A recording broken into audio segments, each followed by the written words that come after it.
Raxaul railway फाटक है। और ये जो मेरे पीछे की बैकग्राउंड दिख रही है, ये नेपाल जाने वाली है रोड हो गई। और यहाँ पे सबसे ज्यादा जाम लगने का मुख्य कारण हो गया रेलवे की जो फाटक है, लगभग आपको 24 घंटा में 20 घंटा यह गिरी रहती है, और जिसके कारण दिन भर यहाँ पे जबरदस्त जाम लगी रहती है। भारत नेपाल सीमा की लाइफलाइन कहे जाने वाले रक्सौल का रेलवे फाटक आज भी शहर की सबसे बड़ी समस्या बना हुआ है। जैसे ही फाटक बंद होता है, दोनों ओर वाहन की लंबी कतार लग जाती है। एम्बुलेंस में मरीज, स्कूल बसों में बच्चे, नौकरी पेशा लोग और व्यापारी सभी घंटों जाम में फंसे रहते हैं। फुट ओवरब्रिज होने के बावजूद सड़क यातायात की परेशानी कम नहीं हुई है। बढ़ते ट्रैफिक और सीमावर्ती व्यापार के कारण यह जाम दिन पर दिन गंभीर होता जा रहा है। रक्सौल का यह रेलवे फाटक सिर्फ एक क्रॉसिंग नहीं, बल्कि लाखों लोगों की रोजमर्रा की परेशानी का प्रतीक बन चुका हुआ है। तो आप ये सोचते हो है कि यहाँ पे ओवरब्रिज होने के बावजूद भी फिर यहाँ पे जाम क्यों लगती है? अब ओवरब्रिज जो बना हुआ है, आपको ऐसे डिजाइन से बना हुआ है कि जैसे कि आपको समझिए कि नेपाल जानी है तो दक्षिण और उत्तर दिशा नेपाल जाने की ये रूट है, और उसी के बीच में ये ओवरब्रिज बनी हुई है, यानी कि जस्ट रेलवे फाटक के पास। अब होता क्या है कि जब रेलवे आती है तो फाटक गिर जाती है, और दक्षिण दिशा यानी कि इंडिया के तरफ से भी लोग आ जाते हैं और नेपाल के तरफ से भी लोग आ जाते हैं, जिसका फलस्वरूप यह होता है कि यह जो क्षेत्र है, यहाँ पे उधर से भी ट्रैफिक आ जाती है और इधर से भी ट्रैफिक आ जाती है। अब जो आदमी इसके ऊपर जब चढ़ जाते हैं तो फिर वहां पे उनको जब उतरना होता है तो पता चलता है कि उधर से भी ट्रैफिक आके जाम लगाई रहती है, जिसका परिणाम यह होता है कि यहाँ की जो जाम है वो जस के तस लगी की लगी रह जाती है। यानी कि मिला जुला के इस फुट ओवरब्रिज से किसी प्रकार की कोई राहत नहीं दिखने को मिलती है, और जाम लगने का मुख्य कारण यही हो जाती है। अगर यह ओवरब्रिज अगर उत्तर से उठाकर अगर दक्षिण दिशा यानी कि उस साइड में अगर मार्केट की तरफ ले आकर गिराई गई होती तो शायद यहाँ पे जाम नहीं लगती। कारण कि उत्तर बिहार की सबसे बड़ी रेल पटरी की अगर बात की जाए, यानी कि ट्रैफिक की, रेलवे के ट्रैफिक की बात की जाए, तो सबसे बिजी रूट में अब यह रक्सौल रेलवे स्टेशन की मानी जाती है। हो गई आपको दरभंगा सीतामढ़ी की तमाम ट्रेनें दिन भर में 10 गो 15 गो आपको अप और डाउन करती रहती है, जिसका कारण यह है कि यहाँ पे जाम जस का तस रेलवे फाटक के पास लगी रहती है। और यह समस्या आज से नहीं, मैं बचपन के दिनों से देखता आया हूँ। और यह फुट ओवरब्रिज ओनली फॉर आपको समझिए कि एक आदमी यानी कि आदमी का ही आने जाने का ही मात्र एक साधन है, लेकिन इसमें भी आपको ई रिक्शा वाले, टांगा वाले चढ़ा देते हैं, और इस ओवरब्रिज के ऊपर भी जाम लग जाती है।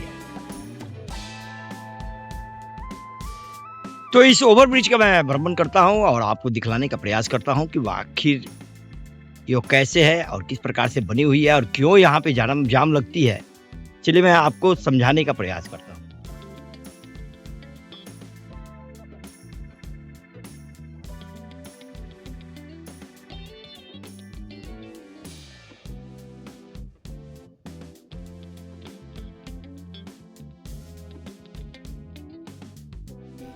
जब ई रिक्शा चढ़ती है तो यहाँ पे टर्निंग है, और टर्निंग भी जो एक हिसाब से होनी चाहिए वो है नहीं, उतना स्पेस लंबा चौड़ा है नहीं, और जिसके कारण होता क्या है कि यहाँ पे और उस टर्निंग पे, उस कोना पे विधिवत जाम लग जाती है।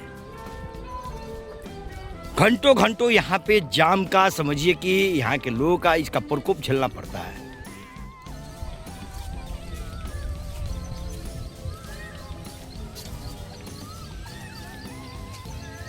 और यहाँ पे अभी सुबह का समय है, अभी खाली आपको दिख रहा होगा, लेकिन यही अगर जब 12-1 बजे करीब में अगर हम लोग आते हैं, 12 तो बात छोड़ दीजिए, यानी कि 8 से 9 बजे के बाद ज़बरदस्त जाम आपको इस क्षेत्र में देखने को मिलेंगे, जिसके कारण से व्यापार से लेकर हर तरह की कठिनाइयाँ आपको झेलनी पड़ती है। और साथ में क्या है कि इसके जस्ट आपको उधर डंकन है तो एम्बुलेंस भी आते हैं तो वो जाम में फंस जाते हैं, घंटों घंटों एम्बुलेंस फंस जाते हैं, और ये जो समझिए कि जो मरीज हैं वो समय से पहले ही दम भी तोड़ देते हैं। और स्कूल बस भी आती है तो घंटों घंटों इसी में जाम में जाते हैं। जो बच्चे स्कूल जाते हैं उनका भी जो स्कूल समय पे पहुंचना चाहिए वो पहुंच नहीं पाते हैं। तो इसका ड्यू टू इसका कैसे और किस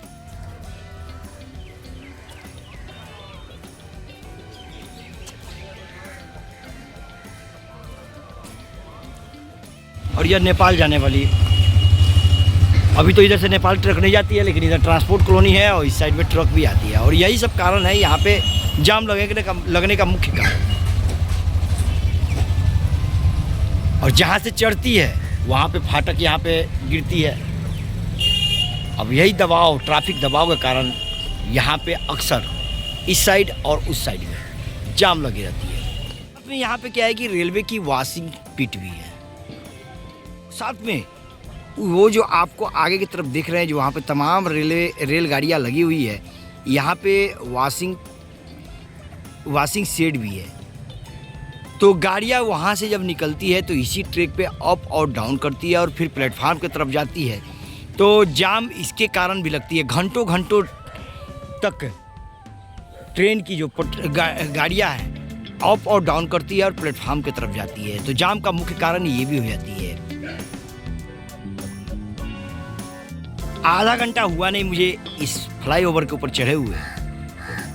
आप देख लीजिए यहाँ पे रक्सौल रेलवे फाटक गिरती हुई, जिसकी सायरन की आवाज़ें आपको सुनाई दे रही होगी।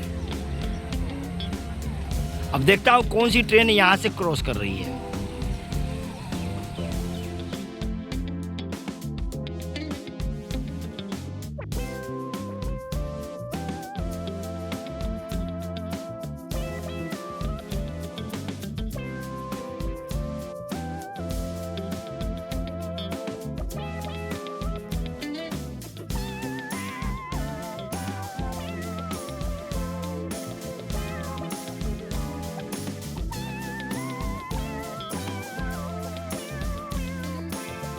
तक गिरे हुए 25 मिनट हो गए। 25 मिनट के उपरांत यहाँ पे गाड़ियाँ फिर आती हैं।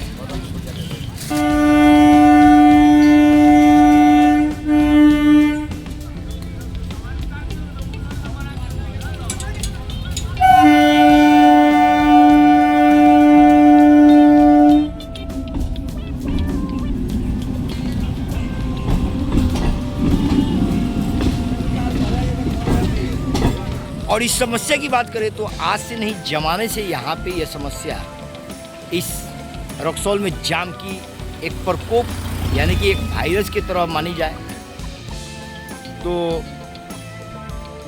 कम ही कही जाएगी, क्योंकि रेगुलर आपको पर डे आपको यहाँ पे ट्रैफिक जाम लगना ही लगना है। और ड्यू टू रक्सौल रेलवे फाटक यहाँ पे देख लीजिए अभी फाटक गिरी है और तमाम गाड़ियाँ यहाँ से दोस्तों इसी प्रकार के अगले नए ब्लॉग वीडियो के साथ आप लोग के बीच उपस्थित रहूंगा। तो आज का ब्लॉग वीडियो आपको कैसा लगा कमेंट शेयर लाइक के माध्यम से अपना विचार देने का प्रयास कीजिएगा। वीडियो अच्छा लगे तो एक लाइक एक शेयर अवश्य देने का प्रयास कीजिएगा। इसी के साथ मैं अपने वाणी का विराम करता हूँ। जय हिंद, जय भारत।